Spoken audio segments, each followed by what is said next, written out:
melakukan andakan paradigma Nusantara ini.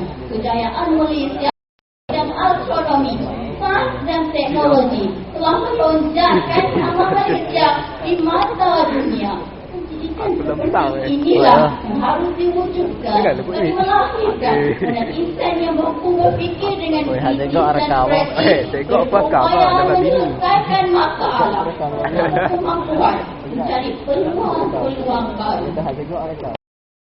Antara inisiatif pendidikan yang dilaksanakan bagi melahirkan modal insan yang cerdik, sains dan teknologi. Dan hadirin yang dihormati sekalian, pendidikan berkualiti melalui peluang yang terbaik. PPM Gila aku dah. Sistem pendidikan yang sistematik dan cemerlang. Sistem pendidikan sudah cemerlang. Seharusnya pendidik, iaitu akar umumnya cemerlang, telah melahirkan